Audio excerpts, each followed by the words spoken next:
Faltavam apenas 2 dias para a Páscoa e para a festa dos pães sem fermento. Os chefes dos sacerdotes e os mestres da lei estavam procurando um meio de flagrar Jesus em algum erro e matá-lo. Mas diziam: não durante a festa, para que não haja tumulto entre o povo. Estando Jesus em Betânia, reclinado à mesa na casa de um homem conhecido como Simão, o leproso, aproximou-se dele certa mulher com um frasco de alabastro, contendo um perfume muito caro, feito de nardo puro. Ela quebrou o frasco e derramou o perfume sobre a cabeça de Jesus. Alguns dos presentes começaram a dizer uns aos outros, indignados: por que este desperdício de perfume? Ele poderia ser vendido por 300 denários e o dinheiro ser dado aos pobres. E a repreendiam severamente. Deixem-na em paz, disse Jesus. Por que a estão perturbando? Ela praticou uma boa ação para comigo. Pois os pobres, vocês sempre terão com vocês, e poderão ajudá-los sempre que o desejarem, mas a mim, vocês nem sempre terão. Ela fez o que pôde, derramou perfume em meu corpo antecipadamente, preparando-o para o sepultamento. Eu lhes asseguro que onde quer que o evangelho for anunciado, em todo o mundo, também o que ela fez será contado em sua memória. Então Judas Iscariotes, um dos 12, dirigiu-se aos chefes dos sacerdotes a fim de lhes entregar Jesus. A proposta muito os alegrou e lhe prometeram dinheiro. Assim, ele procurava uma oportunidade para entregá-lo. Louvado seja Deus pela sua palavra. Oremos mais uma vez. Santo Deus e Pai, nós te louvamos, porque o Senhor tem nos abençoado com graça sobre graça sobre graça. Fizeste com que a tua palavra chegasse até nossas mãos, o santo evangelho de Cristo Jesus. E por meio dela podemos ter acesso ao maior de todos os tesouros, Cristo Jesus, aquele que, sendo rico, fez-se pobre, para que nós, pobres e miseráveis pecadores, fôssemos enriquecidos pela tua graça. Ó Senhor, derrama mais esta graça sobre as nossas vidas nesta noite, desvenda os nossos olhos para contemplarmos a maravilha desta graça e a grandeza do teu amor por nós em Cristo. Que as nossas vidas sejam renovadas, sejam reformadas, sejam transformadas por este amor, para o louvor da tua glória. Nós te suplicamos assim em nome de Cristo Jesus. Amém. Podemos nos assentar.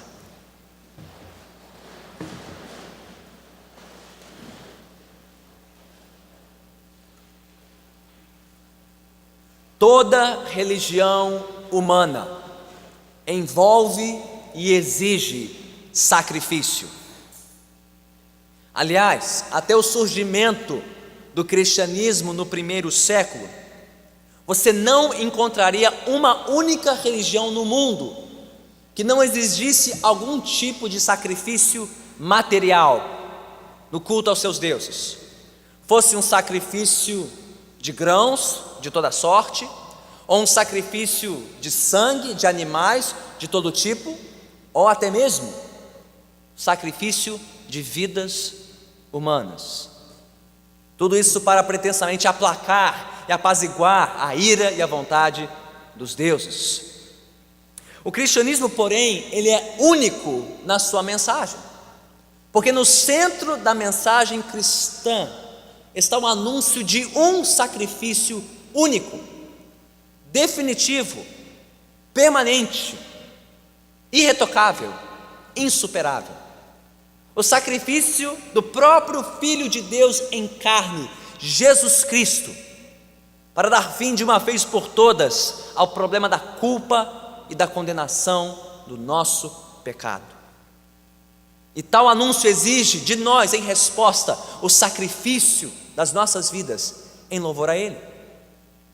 Aliás, como estamos aí na antevéspera da celebração dos 500 anos da Reforma Protestante, não seria injusto dizer que toda a polêmica que gerou a Reforma Toda a polêmica entre protestantes e católicos romanos tem a ver exatamente com isso. A diferença de visões sobre a natureza, a eficácia e a suficiência do sacrifício de Jesus Cristo para nos perdoar de todo e qualquer pecado. Mas em nossos tempos tem surgido um outro tipo de religião. Uma religião desprovida de qualquer tipo de sacrifício.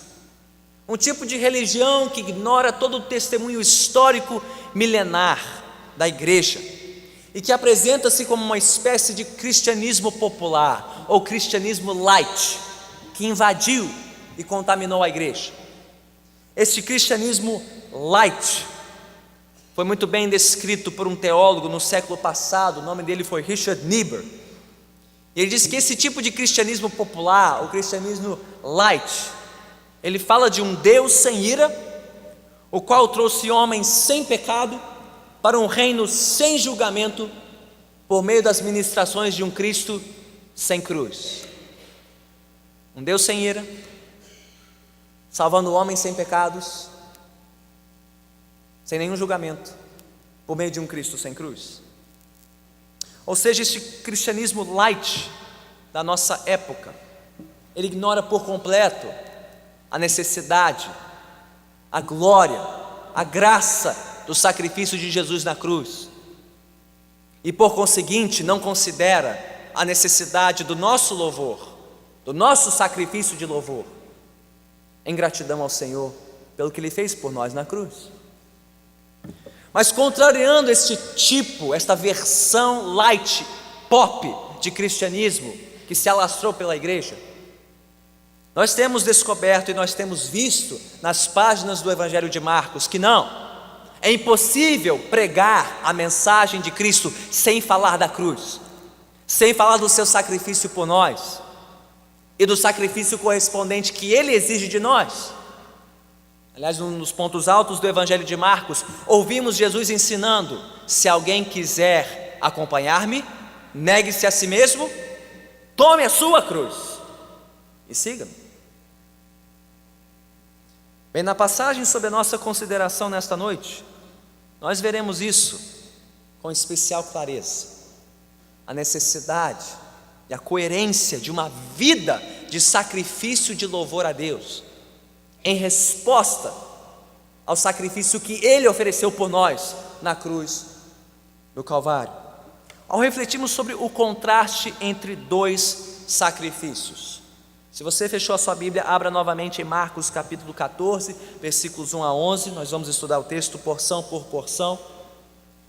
Eu creio que o texto nos mostra de uma maneira muito clara e bela o contraste entre dois sacrifícios.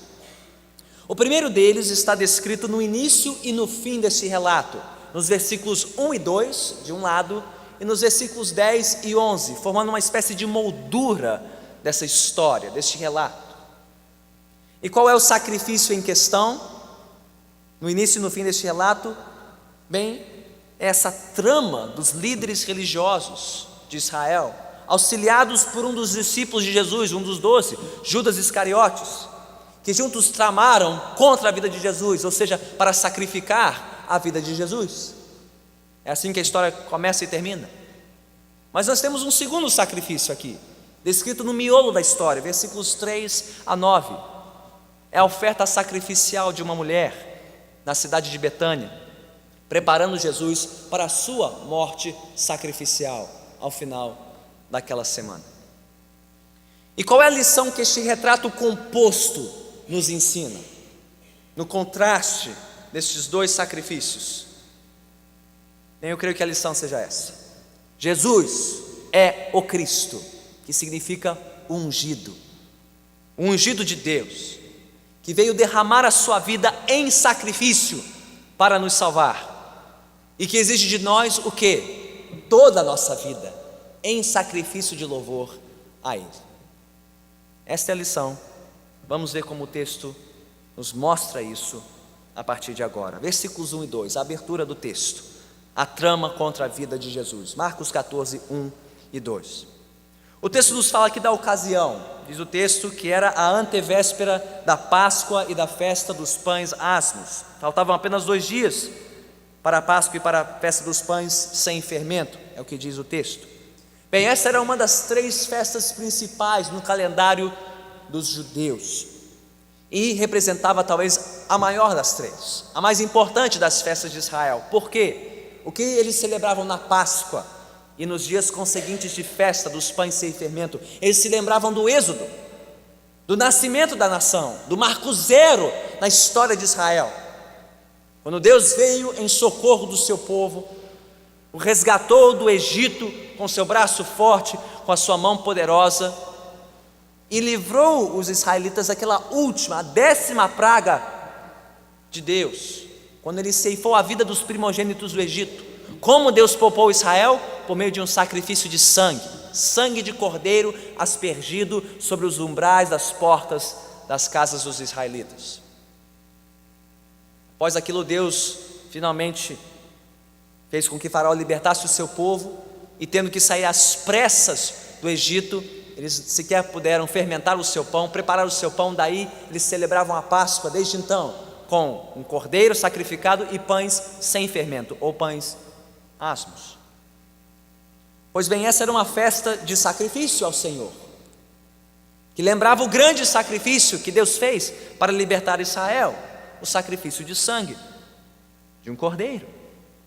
Aliás, a partir daqui, neste momento do Evangelho de Marcos, você deve notar, ou deveria notar, que Marcos, por assim dizer, vai reduzir a marcha. Este dentre os 4 evangelhos é o mais dinâmico, é o mais ativo, é o evangelho dos imediatamente, salpicados pela história. Jesus fez isso, Jesus fez aquilo, mas de repente nós vamos diminuir a marcha a partir deste capítulo, e por 3 capítulos nós vamos olhar apenas para 3 ou 4 dias da história, de maneira detalhada, de maneira focada aqui. E a Páscoa de Israel servirá de pano de fundo para tudo que transcorrerá nos últimos momentos da vida de Jesus, até a sua morte na cruz e a sua ressurreição ao 3º dia. Mas o que acostumava acontecer nesta festa? Bem, por conta da lei mosaica, que exigia a presença dos judeus em Jerusalém, no templo em Jerusalém, para celebrar a Páscoa com outros judeus, era costumeiro nesta época do ano que a cidade de Jerusalém recebesse peregrinos judeus de todos os cantos do Império Romano, fazendo com que a população da cidade de Jerusalém duplicasse, e às vezes até triplicasse, numa questão de uma semana. Então temos um fenômeno parecido com o que acontece no Rio de Janeiro, em épocas de festa, em épocas de carnaval, ou se você tenta ir para a região dos lagos, numa dessas ocasiões, como a população dessas cidades parece que multiplica, a gente brota de todo lugar. Pois era assim em Jerusalém, quando? Da ocasião da Páscoa. E por ser a festa máxima do calendário judaico, quando eles se lembravam da sua libertação de um poder estranho, de um poder opressor, o poder do faraó no Egito, bem, todas as vezes em que eles celebravam esta festa, especialmente na época de Jesus, bem, eles celebravam também a esperança de que Deus, mais uma vez, em algum dia, fosse libertá-los de novo, desta vez de Roma, livrá-los de César, da opressão do Império Romano.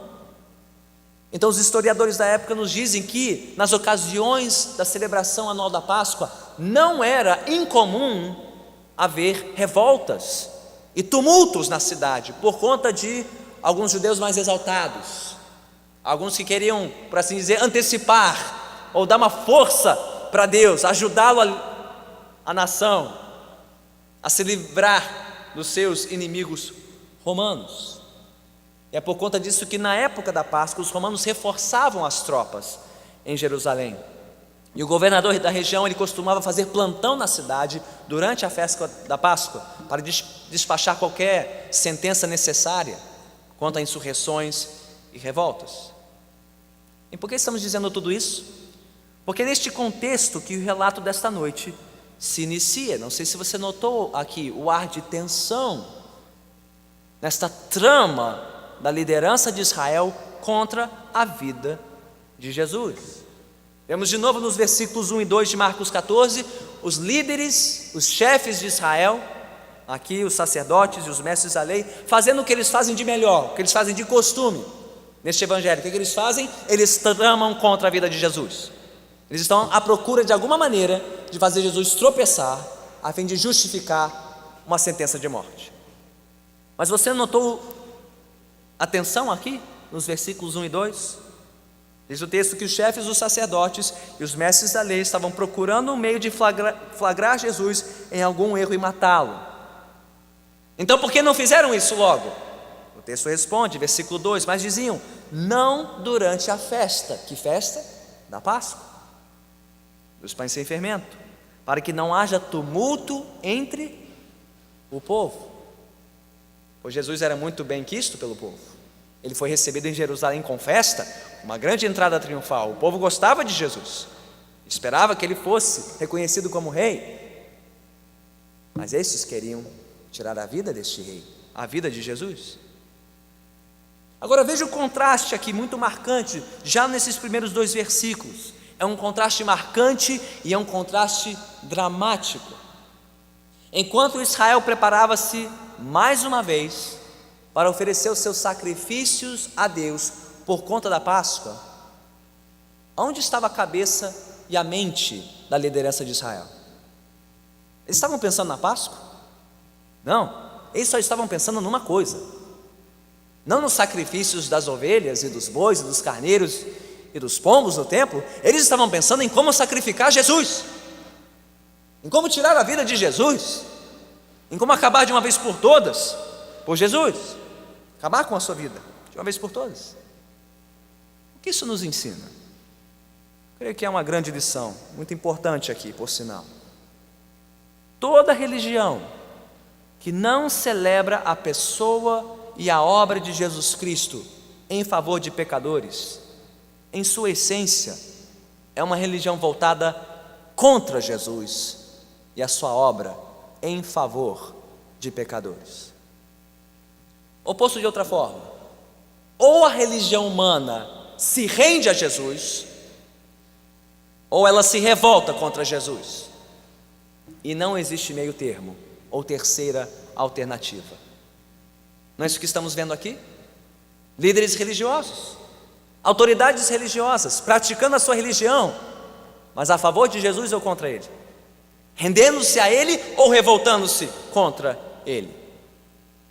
E o que é pior, se você olhar atentamente para a postura destes homens, desses sacerdotes e mestres da lei, toda a religiosidade deles, todo o culto que eles estavam prestando a Deus no templo e em preparação para a festa da Páscoa, nada mais era do que uma fachada, uma máscara para a sua hipocrisia e a sua rebeldia contra Deus e contra o seu santo Filho, Jesus Cristo.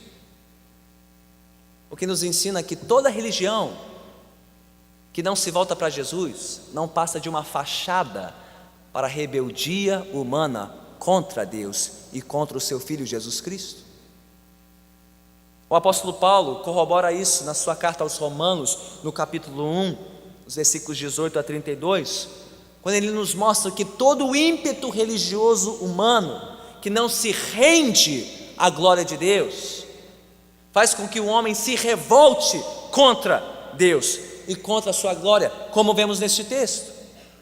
Ou seja, diferente do que pode parecer, ou do que muitos dizem, quando as pessoas praticam a sua religião, mesmo que de forma sincera, mas não o fazem como Deus quer, para a glória de Deus, por meio do seu santo Filho Jesus Cristo, por mais sinceros que sejam, eles estão sinceramente errados. Eles não estão procurando a Deus, segundo o que a Bíblia diz, eles estão fugindo de Deus, fugindo da sua palavra e se levantando contra a sua glória. Então, se a religião de alguém não conduzir esta pessoa à rendição a Cristo, então ela só pode estar conduzindo esta pessoa à rebelião contra Cristo. E tal religião nada mais é do que uma fachada, por mais polida, por mais atraente, por mais popular, por mais sincera que seja, é uma fachada para a rebeldia espiritual desta pessoa. Então deixe-me perguntar: sua religião, a religião que você professa e a religião que você pratica, faz com que você se renda a Jesus ou se rebele contra Jesus? Mesmo você que se identifica como cristão, adepto da religião cristã, o que isso significa na sua vida? Significa que você se rende por inteiro à pessoa, à obra e aos ensinos de Jesus? Ou será que no seu íntimo você guarda para si a sua vida, o seu coração, a sua vontade, para fazer não a vontade de Cristo, mas a sua própria? Ou você se rende a Jesus, ou você se rebela contra Jesus, e não há meio termo ou terceira alternativa. Mas então, com o que se parece o render-se a Jesus?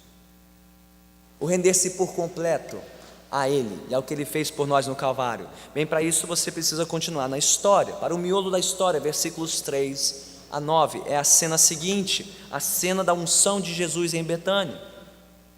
E aqui nós temos que entender que há uma mudança, há uma ruptura aqui na narrativa.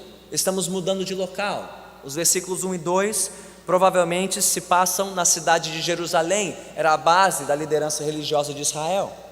Mas o versículo 3 nos leva para uma cidade próxima de Jerusalém, o vilarejo onde Jesus pernoitava durante a festa da Páscoa. É o que disse Marcos 11, versículo 11.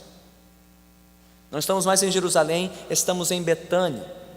E o interessante aqui é que, se nós compararmos este relato com relatos paralelos nos outros evangelhos, pois outros evangelistas falaram sobre este evento, nesta casa em Betânia, especialmente o relato de João capítulo 12, versículos 1 a 8, naquele relato diz que o que aconteceu aqui, nos versículos 3 a 9, na verdade já tinha acontecido na história. Diz João em João 12, 1, que isso aqui aconteceu 6 dias antes da Páscoa. Mas o capítulo começou, Marcos 14 começou 2 dias antes da Páscoa. O que está acontecendo aqui? Será que Marcos errou na cronologia? Não, Marcos está fazendo aqui, que é conhecido no cinema como um flashback. Ele está voltando na história, voltando alguns dias na semana, para nos mostrar algo que aconteceu em Betânia, logo no início da semana, que serve aqui de contraste com o que os líderes religiosos e Judas Iscariotes estão fazendo. Marcos intencionalmente, creio eu, muda de cena e volta no tempo para ressaltar esse contraste entre o que a mulher em Betânia fez com Jesus e o que Judas Iscariotes e os líderes religiosos queriam fazer com Jesus. Ou seja, enquanto Judas e os sacerdotes resistiram a Jesus, inclusive a ponto de negociar a vida de Jesus por dinheiro, esta mulher de quem ouvimos falar no miolo da história, ela se rendeu a Jesus e lhe ofereceu um presente que valia muito dinheiro. Vê o contraste? E o fio condutor dessa história? Temos alguns resistindo a Jesus e traindo por dinheiro, e temos uma pessoa rendendo-se a Jesus e entregando a Ele um presente que valia muito dinheiro. O contraste não poderia ser mais claro e mais nítido e proposital. E já antecipando aí a continuação da história, o que aconteceu aqui nesta festa em Betânia, esta festa pré-Páscoa, esta preparação para a Páscoa, já nos prepara para a Páscoa que será narrada já a partir do versículo 12, mas para isso você terá que voltar na semana que vem, e só vou falar isso. Nós estamos aqui nesse banquete pré-Páscoa em Betânia, versículos 3 a 9, e diz o texto do versículo 3 que isso aconteceu na casa de um tal Simão o leproso. É a única referência que temos no Evangelho a este Simão, mas obviamente este não era alguém que era leproso na época, mas provavelmente que já fora leproso, talvez até um leproso curado por Jesus. Talvez o leproso que foi curado em Marcos 1, não sabemos exatamente. Mas por que sabemos que ele não era mais leproso? Bem, porque nenhum judeu poderia ter contato com um leproso às vésperas da Páscoa, senão ele não poderia ir para Jerusalém celebrar a Páscoa, ele estaria impuro. Então, nenhum judeu que tinha feito a travessia até Jerusalém perderia a chance de ir ao templo ceando com um leproso. Então, muito provavelmente temos alguém que tinha sido leproso, mas já fora curado, talvez até por Jesus. E de novo, nós sabemos do relato paralelo de João 12 que outros convidados estavam aqui, nominalmente Maria, Marta e Lázaro, mas João 12 diz que a festa aconteceu na casa deles. Marcos 14 diz que aconteceu na casa de Simão, o leproso. Como conciliar isso? Talvez Simão fosse um parente desses 3 amigos de Jesus, talvez eles estivessem morando na casa de Simão, um parente, ou eles fossem herdeiros desse Simão. Nós não sabemos por exato, mas sabemos que eles estavam lá. Isso é importante. Nós sabemos que os amigos de Jesus em Betânia, Maria, Marta e Lázaro, estavam lá neste banquete em comum. Como é que nós sabemos que foi um banquete em comum? Pela posição de Jesus. Diz o texto aqui no versículo 3, que o que aquela mulher fez para com Jesus foi feito quando ele reclinava à mesa. Isso não é uma postura comum de alguém numa refeição do mundo antigo. Era costumeiro que a pessoa sentasse à mesa para uma refeição comum, numa mesa comum. Mas quando havia muitos convidados para um banquete, uma mesa maior era oferecida, sem necessidade de cadeiras, as pessoas reclinavam à mesa. Então temos aqui uma festa pré-Páscoa, uma grande festa para receber muitos convidados, inclusive Jesus. E foi durante este banquete atendido por Jesus que uma certa mulher, ela não é identificada por Marcos, o apóstolo João a identifica no seu evangelho. Esta mulher fez algo inusitado. E nós só podemos entender quão inusitado foi quando entendemos o que era feito normalmente no mundo antigo. Para receber um hóspede de honra, era comum que você ungisse ou derramasse óleo, normalmente azeite, sobre a cabeça de alguém. Era um sinal de honra, de prestígio, porque azeite no mundo antigo era uma espécie de tônico e perfume. Era uma maneira de honrar um convidado, colocando óleo sobre a sua cabeça, óleo de oliva, azeite. Mas não foi isso que essa mulher fez. O que ela fez? Versículo 3: estando Jesus em Betânia, reclinado à mesa na casa de um homem conhecido como Simão leproso, aproximou-se dele certa mulher com um frasco de alabastro contendo um perfume muito caro, feito de nardo puro. Ela quebrou o frasco e derramou o perfume sobre a cabeça de Jesus. Veja só, ela não usou qualquer tipo de óleo, ela não se aproximou com qualquer tipo de frasco. O texto faz questão de mostrar que era um frasco de alabastro. Frascos de alabastro eram unicamente e especialmente usados para guardar perfumes e especiarias de grande valor. O texto identifica que especiaria, que perfume era esse. Era um perfume de nardo puro. Nardo era uma especiaria que vinha da Índia, do extremo oriente do Império Romano, que valia uma soma enorme de dinheiro. E diz o versículo 5, na fala dos convidados que testemunharam esse ato, que aquele pequeno frasco valia uma soma em torno de 300 denários. Bem, um denário equivalia a um dia inteiro de trabalho braçal. Então 300 denários representava a soma de um salário de um ano inteiro, num único perfume. Agora, eu não sei quantos aqui gostam de perfume, eu não sei quantos perfumes você que gosta de perfume tem em casa, mas eu ouso adivinhar que ninguém aqui jamais pagou num perfume, num único perfume, um ano inteiro de salário. Espero que não. Para gastar tudo de uma vez só, e em alguém que não fosse você. É exatamente isso que essa mulher faz. Um ano inteiro de salário, num único perfume, que ela usa de uma vez só, e nem mesmo nela, mas no convidado de honra dela, Jesus.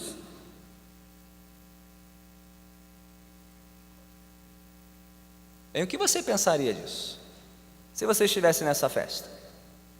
Se você estivesse assistindo esta cena, você está lá, você está celebrando, a comida está boa, a conversa está boa, e de repente, vem alguém com um tesouro desse, e derrama todo o conteúdo daquele perfume sobre a cabeça do convidado, perfumando o ambiente todo, e todo mundo se olhando e dizendo: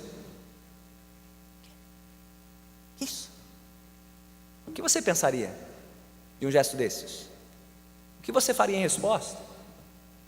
Bem, você não precisa adivinhar o que os convidados acharam. O texto diz no versículo 4 e 5. Olhe comigo para o texto. Diz que alguns dos presentes começaram a dizer uns aos outros, indignados, porque este desperdício de perfume, ele poderia ser vendido por 300 denários e o dinheiro ser dado aos pobres.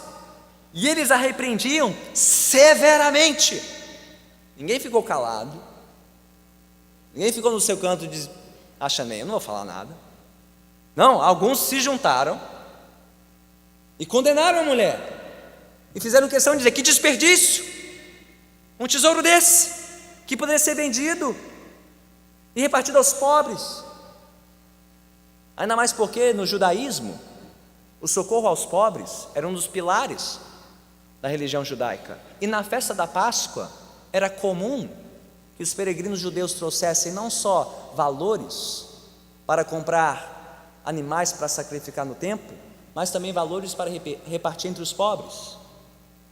Então o que eles disseram aqui não era algo incomum ou atípico, era esperado que cada um trouxesse uma soma consigo para a Páscoa, a fim de repartir entre os pobres. Então eles estão olhando tudo isso às vésperas da Páscoa e dizendo: que desperdício, que coisa é essa?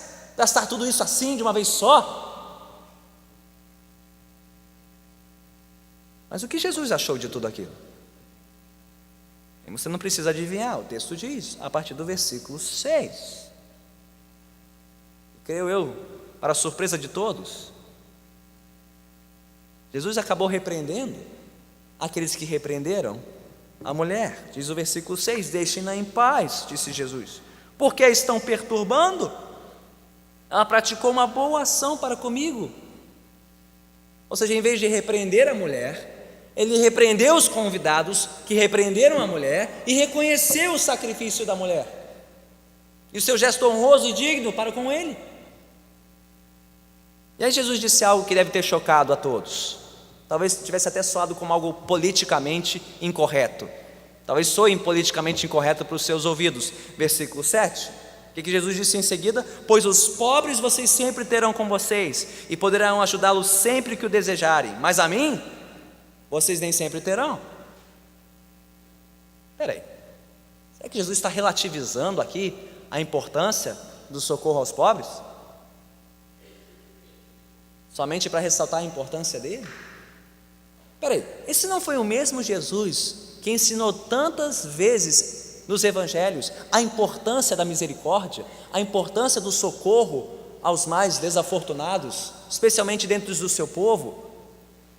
Cobrir o nu, alimentar o faminto, acolher o necessitado, visitar o enfermo, o encarcerado. Não foi Jesus que ensinou tudo isso? Aí você não precisa ir muito longe. Marcos 10, o encontro com o jovem rico. Qual foi a instrução de Jesus para o jovem rico? Meu filho, vai, vende tudo que você tem e dê para os pobres. Então por que esse aparente desprezo da parte de Jesus pelos pobres neste momento? Bem, o que parece ser uma despreocupação da parte de Jesus com os pobres é só uma aparência, não é uma realidade. Ainda mais porque, e talvez você não tenha notado isso, talvez sua Bíblia não indique isso, mas nesse versículo 7, Jesus está fazendo uma alusão, uma referência a uma das passagens do Antigo Testamento que mais ressalta a importância do socorro aos pobres. Talvez você queira anotar e consultar depois, Deuteronômio, capítulo 15, versículo 11. Ouça apenas e veja se não parece muito com o que Jesus disse aqui. Lá na lei de Moisés, em Deuteronômio capítulo 15, versículo 11, diz: sempre haverá pobres na terra, portanto eu lhe ordeno que abra o coração para o seu irmão israelita, tanto para o pobre como para o necessitado da terra. Não parece com o que Jesus diz aqui? Jesus está constatando uma realidade, a pobreza, e está lembrando-se da ordem de Moisés. Olha, os pobres existem, não só para serem vistos, ignorados, mas para serem acolhidos, socorridos e bem tratados. Em outras palavras, Jesus não estava aqui abandonando os pobres, ou abonando a pobreza, muito menos desprezando o socorro a eles, sob pena de contradizer a própria palavra de Deus. Não, Jesus não estava aqui desvalorizando o serviço sacrificial aos pobres e aos mais necessitados, mas ele estava valorizando o serviço daquela mulher prestado a ele. Ou seja, na escala de valores do reino de Deus, peço sua especial atenção nisso, na escala de valores do reino de Deus, não deve ser uma coisa ou outra, ou servir a Jesus, ou servir aos pobres, o nu, o faminto, o carente, o necessitado. Não, socorrer os pobres não é exclusividade ou prerrogativa do espiritismo ou do socialismo. Não é, é prerrogativa do cristianismo. Não deve ser uma coisa ou outra, mas uma coisa e outra. Jesus está dizendo: vocês sempre terão os pobres e devem socorrê-los, mas neste momento vocês devem servir a mim, como esta mulher me serviu. Então não é uma coisa ou outra, é uma coisa e outra, mas na ordem correta. Primeiro Jesus, depois os carentes. Afinal de contas, o que Jesus está prestes a anunciar aqui é o que ele veio fazer justamente para tratar do problema por trás de toda a miséria, por trás de toda a pobreza, a pior de todas as misérias e a pior de todas as pobrezas, que dinheiro e alimento nenhum pode corrigir. Então, no versículo seguinte, no versículo 8, Jesus anunciou algo surpreendente, sem que aquela mulher soubesse, e sem que ela quisesse, diga-se de passagem. Jesus disse que aquele perfume caríssimo, usado para honrá-lo, na verdade, servia de um grande sinal para algo que estava por vir. Versículo 8. Ela fez o que pôde. Ela derramou o perfume em meu corpo antecipadamente, preparando-o para o sepultamento. Foi essa a intenção daquela mulher? Provavelmente, eu diria até certamente que não. Eles estão numa festa, ela quis honrar o convidado, não havia intenção nenhuma de prepará-lo para o sepultamento. Mas é sabido que muitos túmulos em Jerusalém foram encontrados com frascos vazios nas covas dos judeus, porque era costume dos judeus, já que eles não embalsamavam os mortos, honrar os mortos com especiarias e perfumes derramados sobre os seus corpos e cadáveres. Então Jesus está dizendo: mulher, você viu uma coisa, mas você acertou em outra. Você me honrou na hora da festa, mas sem saber, você já está me preparando para algo maior que esta festa, para o meu sepultamento, para a minha morte. Quando na minha vida será derramada como este perfume que você derramou sobre mim. Quando o tesouro mais precioso que existe, será derramado em favor de vocês, em favor do meu povo, para salvá-lo dos seus pecados.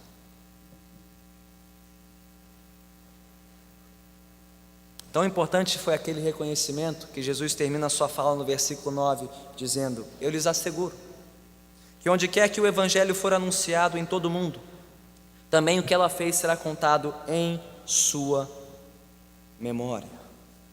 Bem, o que tudo isso tem a nos ensinar, meus irmãos e minhas irmãs? E o que isso tudo tem a ver com o evangelho mencionado aqui por Jesus neste último versículo? Bem, por mais importantes que sejam os nossos atos de amor e de sacrifício a Deus e uns aos outros, até mesmo pelos pobres ao nosso alcance, isso não é o evangelho. O evangelho não é o que nós fazemos por Deus e pelos outros. O Evangelho é a mensagem do que Deus fez por nós em seu Filho, Jesus Cristo. O Evangelho não é uma mensagem do que nós podemos fazer ou devemos fazer de sacrificial para pagar a dívida do nosso pecado para com Deus. Então, diferente do que pensa o imaginário social brasileiro, fortemente dominado pelo catolicismo romano, caridade não é imposto sobre a nossa culpa. Não é uma maneira de apaziguar a ira de Deus ou aliviar o nosso sofrimento no purgatório. Não é nada disso. O que fazemos, como veremos em breve, o fazemos não por culpa, mas por gratidão. Não por mérito, mas por amor. E amor abnegado. Porque quem amou primeiro nessa história foi Cristo. Foi Ele que nos amou primeiro. É Ele que veio oferecer a sua vida em sacrifício por nós na cruz do Calvário para nos salvar. E nenhuma obra nossa pode nos salvar ou colaborar para a nossa salvação. Ninguém, pelas suas boas obras, pode restaurar a sua comunhão com Deus. Somente Cristo, pela sua obra no Calvário, pode restaurar essa comunhão entre pecadores e o Senhor.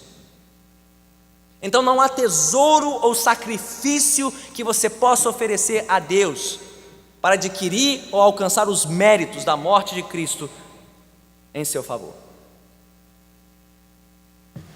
Jesus já fez isso pela sua livre e soberana graça em favor de pecadores indignos e merecedores dessa graça. Então, pastor, o que Deus exige de mim?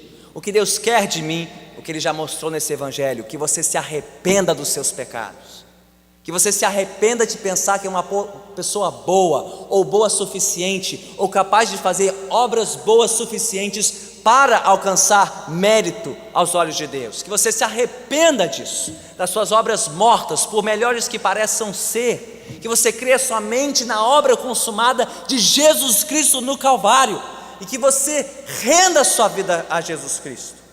Entregue-se a Ele com arrependimento e fé, para servi-lo de todo o coração. Então eu pergunto aqui: há alguém aqui entre nós que ainda não se arrependeu? Que ainda acha que é bom para herdar o céu? Ou que é capaz de fazer algo de bom para merecer a salvação? Pois se houver, arrependa-se do seu pecado e arrependa-se da sua loucura, porque a Bíblia ensina outro evangelho. Não o evangelho das obras, mas o evangelho da graça, este evangelho que foi resgatado pelos reformadores há 500 anos, para que nós nos arrependêssemos dos nossos pecados, crêssemos em Jesus e rendêssemos a nossa vida a Ele, em gratidão pelo que Ele fez no Calvário.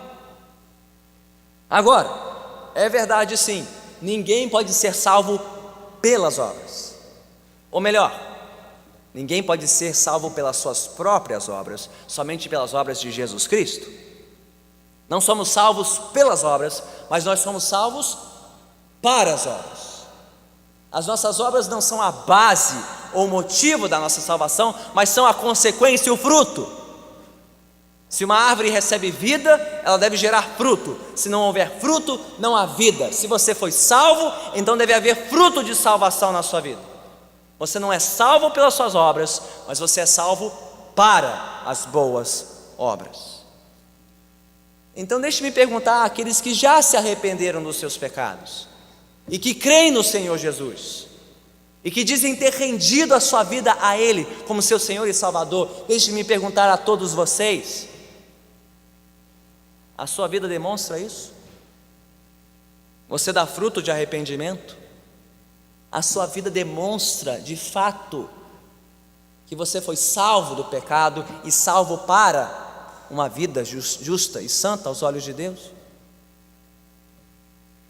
Como aquela mulher em Betânia, você também tem depositado em Jesus Cristo aquilo que você tem de mais precioso? Você tem depositado em Cristo o seu dinheiro? 10% da sua renda? O dízimo do que você ganha? Que somado ao longo de um ano não dá mais do que um mês inteiro de trabalho aquela mulher depositou um ano inteiro de ganhos sobre a cabeça do seu mestre. Pois bem, você honra a Cristo com o seu dinheiro, nos seus dízimos, nas suas ofertas? Você tem depositado sobre Jesus o seu tempo? Um domingo por semana? Uma noite de semana por semana em oração com a sua igreja? Uma hora por dia na palavra e em oração, individualmente, com a sua família, com a sua igreja? Você honra a Deus com o seu tempo? Com os primeiros frutos do seu tempo? Você tem depositado em Jesus o seu trabalho e o seu serviço? Você tem compartilhado o tesouro mais precioso que um crente tem, que é o Evangelho? Você tem compartilhado esse tesouro com seus parentes, com seus colegas de trabalho e estudo, com seus vizinhos, seus conhecidos? Você tem servido a Cristo, servindo a igreja dele, servindo ao nosso lado, somando forças com uma igreja local, dedicando-se a uma igreja local, servindo ao Senhor ao servir o seu corpo, abrindo uma porta, cuidando de uma criança, tocando um instrumento, orando por alguém antes ou depois do culto, se encontrando com alguém durante a semana para falar das coisas de Deus, encorajá-la da fé. E sim, também servindo aos mais pobres, pois isso é ordem do Senhor. Eles estão aí para serem servidos também: o nu, o faminto, o órfão, a viúva, o dependente, o abandonado, o marginalizado. Eles não estão aí para serem tratados pelo Estado, em primeiro lugar, ou por crentes em outras religiões. É responsabilidade nossa como discípulos de Cristo amar como Ele nos ensinou, sacrificialmente, com o nosso tempo, com o nosso dinheiro, com o nosso trabalho, com o nosso serviço. Você tem feito tudo isso especialmente em sinal da sua devoção a Cristo? Porque se a sua religião custa nada, é porque ela vale nada. Se a sua religião custa nada, não exige nada de você, não exige nenhum tipo de sacrifício, é porque ela vale nada. Nada. Nada.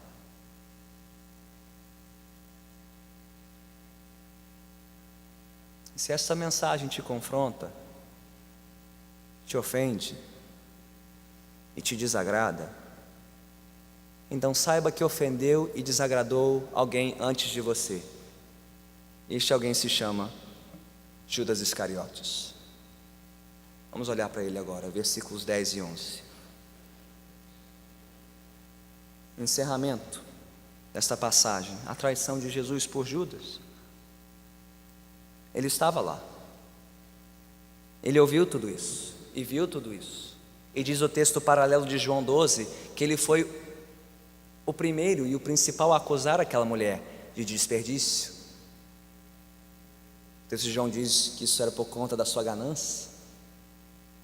Bem, Judas Iscariotes já estava cansado de ouvir falar de sacrifícios, de rendição, de cruz, de abnegação.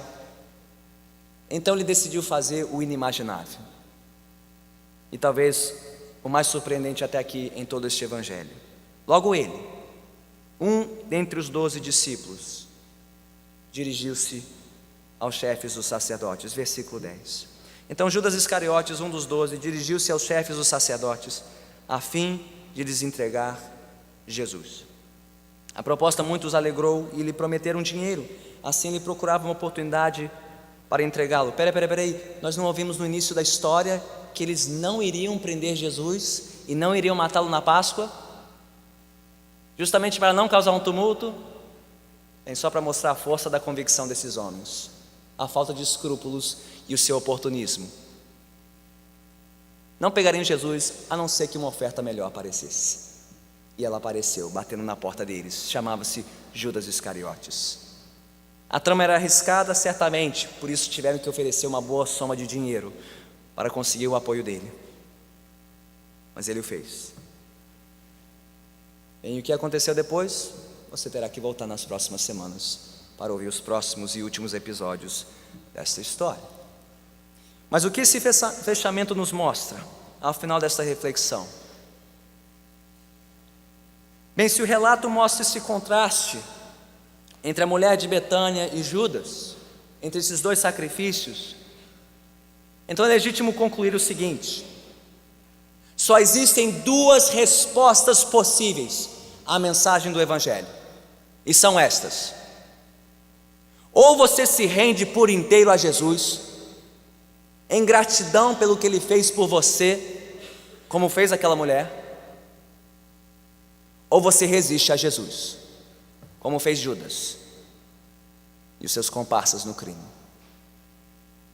Ou você se oferece em sacrifício de louvor a Deus, porque Ele primeiro sacrificou-se na cruz por você, ou você sacrifica Jesus e o risca da sua vida para a destruição da sua alma e a sua perdição eterna. Hoje Jesus Cristo está aqui. Ele convoca a todos a não mais resisti-lo, mas a se renderem a Ele. E se você o fizer, não espere aplausos, não espere reconhecimento. Talvez a reação dos seus parentes e dos seus amigos e dos seus colegas seja algo semelhante à reação dos convidados ao que fez a mulher de Betânia. Alguns talvez se indignarão, alguns talvez te repreenderão severamente, e alguns talvez até dirão na sua cara que você está desperdiçando a sua vida. Mas saiba que quem rende a sua vida a Jesus não desperdiça a sua vida coisa alguma. Pois por acaso a vida de Jesus entregue no Calvário foi um desperdício? Não foi. Ele entregou a vida dele primeiro por nós, para que nós entregássemos a nossa vida por inteiro a Ele, para que não mais vivêssemos em função do amor por nós mesmos, como fez Judas, mas vivêssemos consumidos por amor àquele que primeiro nos amou no Calvário. Eu te convido a fazer o mesmo nesta noite. Renda-se a Jesus, entregue a sua vida a Ele, seu tempo, seu dinheiro, seu trabalho, seu corpo, tudo que você é, tudo que você tem e tudo que você faz, pois Ele é digno de toda a honra, glória e louvor. Vamos orar.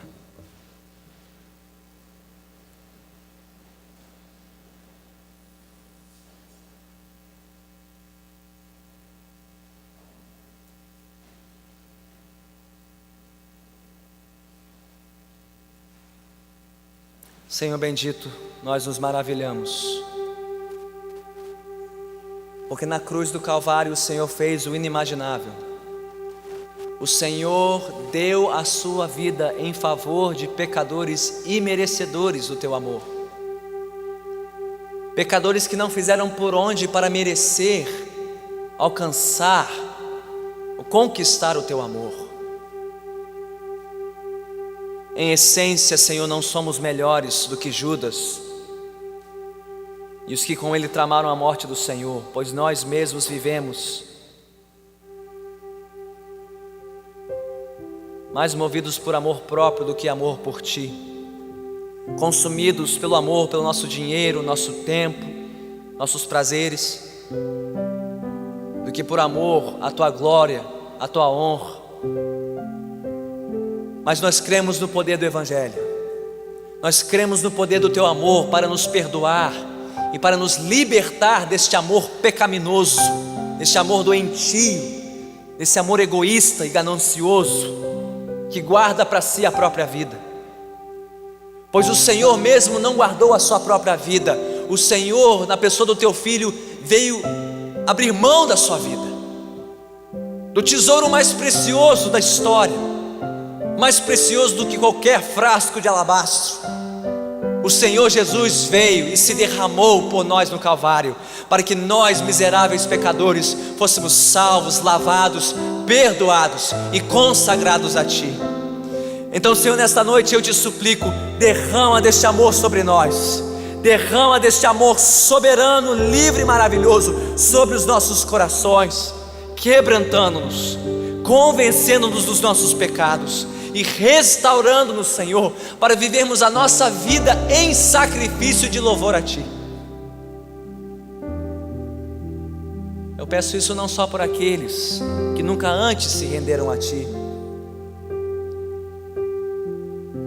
mas mesmo por aqueles como eu, que já tendo se rendido uma vez, ainda relutam e ainda resistem a viver inteiramente para Ti.